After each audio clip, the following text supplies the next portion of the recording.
This lieutenant general, his name, Igor Kirillov, he was the chief of the military's nuclear, biological, and chemical protection forces there. He was killed as he left for his office. His assistant was also killed as well. Authorities believe the bomb was triggered remotely. That's according to Russian news reports. Let's talk about this even further with our friend, former U.S. Ambassador to NATO, Kurt Volker. He joins me.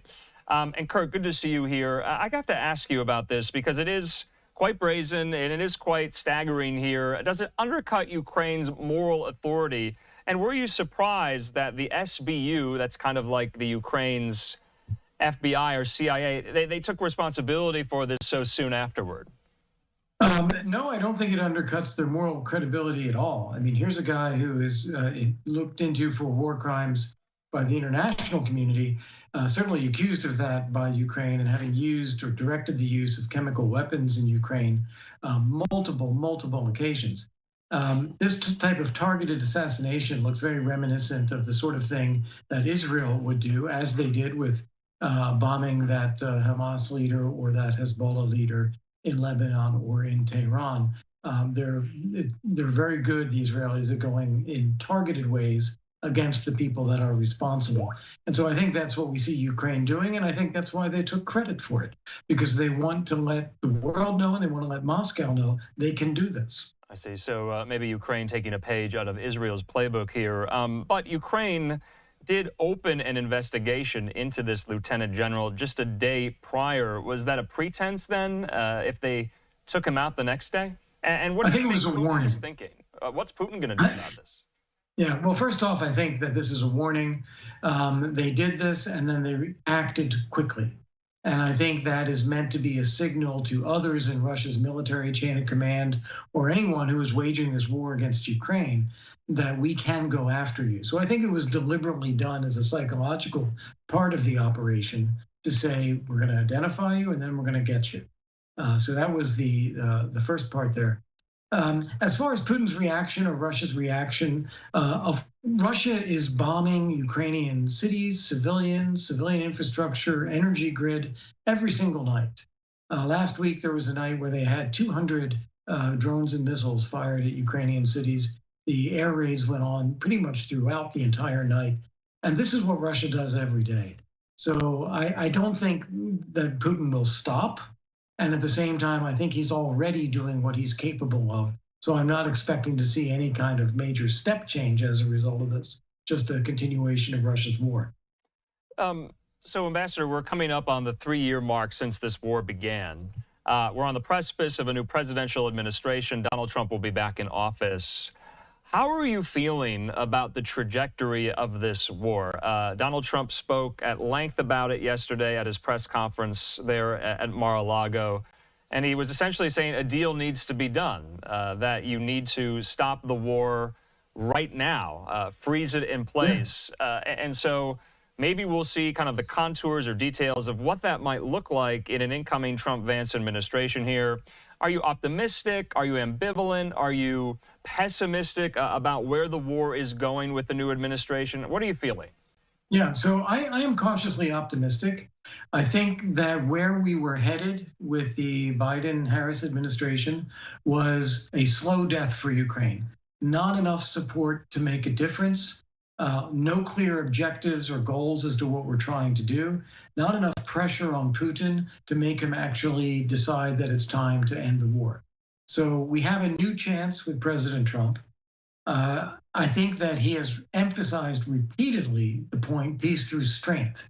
And the key word there is strength, that he believes Biden has been weak, and therefore we need to show strength as the United States and make sure Ukraine is in a strong position.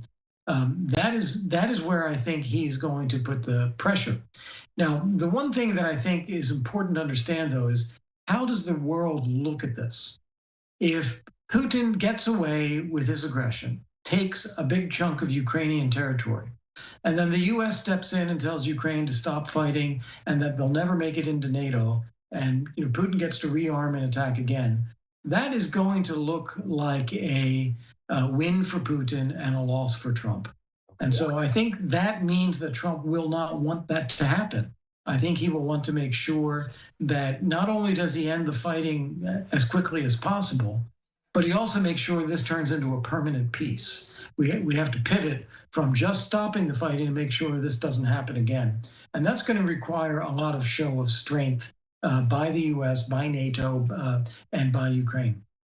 So, Kurt, are you seeing also a willingness on Ukraine's part to come to the table to start negotiation? I mean, they have been very, very creative on the battlefield in the last 3-4 months. The incursion into Russian territory in Kursk, Biden finally at the 11th hour allowing the Ukrainians to fire U.S.-made and U.S.-supplied weapons even further into Russian territory here. So do you see a willingness on their part to also, take Trump at his word, to get to the table?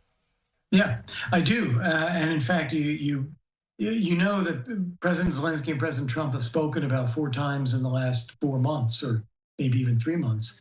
In addition to that, you may have seen an interview that President Zelensky gave to Sky News in the UK, where he was saying exactly what Trump is saying, where he's saying, look, we want peace.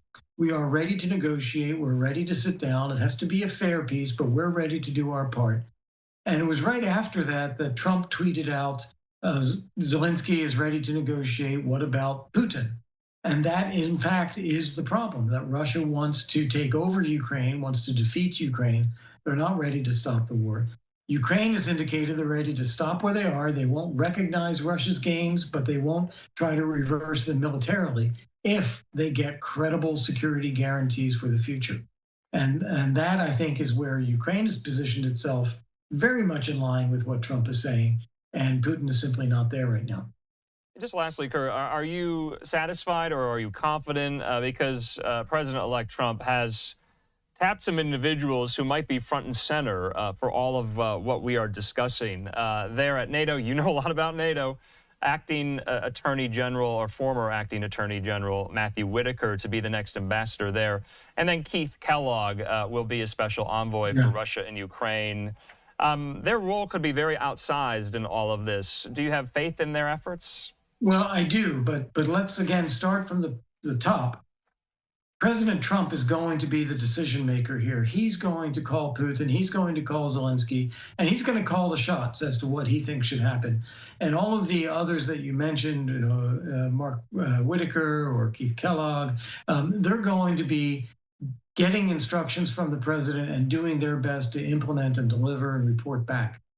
So I have great confidence in them. They're serious people. They're smart people. Yeah. They have experience. And President Trump, however, is the guy who's going to be calling the shots. All right. Ambassador Kurt Volker, as always, thanks so much for your insight into this part of the world. We'll talk soon. Okay. Thank you.